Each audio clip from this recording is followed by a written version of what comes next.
We're taking a look at practice question set number 6 here. In question number 1, it says, in a classroom demonstration, two identical low-friction dynamics carts are pushed towards each other so that they're traveling at the same speed when they collide. Identical low-friction carts, same speed. So same mass, same speed. Immediately after the collision, the carts come to a complete stop. So that's important, right? We have a head-on collision, equal mass, equal speed, hit each other, they come to a complete stop. Teacher challenges his students to describe the collision. Some of the students' descriptions are provided below. So now, all these descriptions aren't necessarily correct. They're all just descriptions that students made. Number 1, before the collision occurs, the carts have the same momentum. Do they have the same momentum? Well, if they have the same mass and the same speed, then they have the same magnitude of momentum, but because they're moving in opposite directions, one momentum is positive and one momentum is negative. So no, that's not true. They don't have the same momentum. Before the collision occurs, do they have the same kinetic energy? Yes, they do. Kinetic energy is a scalar. They have the same mass, they have the same speed, opposite direction, but because it's a scalar, the direction doesn't matter. They do have the same kinetic energy. Is it elastic? Well, we know that an elastic collision is one in which kinetic energy is conserved. We had kinetic energy before these two things collided. After they collided, they stopped, so they had no kinetic energy. Therefore, kinetic energy was lost. Therefore, it was an inelastic collision, not an elastic collision. So our answer is 2 and 4. Those are the correct statements. It means our answer is C.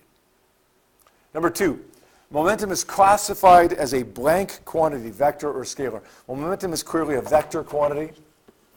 In an inelastic collision, momentum is conserved. Momentum is always conserved if we have an isolated system. Kinetic energy is classified as a scalar quantity, and in an inelastic collision, it is, well, we lose kinetic energy in an inelastic collision. It's not conserved. It's lost. So we're going to say the answer for this one is A. Momentum is a vector. It is conserved.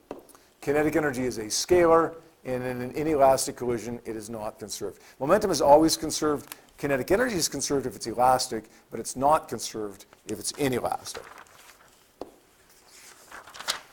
And finally, question number 3 goes with a lot of information here. I'm not going to read through all of this stuff. What I would suggest you do when you get this much information is skim through it.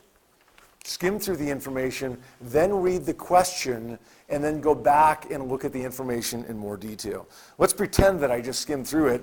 Let's read the question now. It says, the collision that produces a backscattered electron is classified as either elastic or inelastic because there is either a decrease or no change in kinetic energy of the system. The collision that produces a backscattered electron.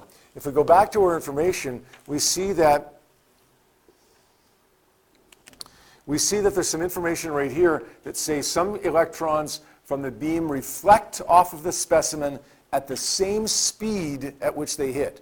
If they have the same speed and they still have the same mass, then they're going to have the same kinetic energy. And if that's the case, same kinetic energy, it must be an elastic collision. An elastic collision because there's no change in the kinetic energy of the system. So our answer for question number 3 is B.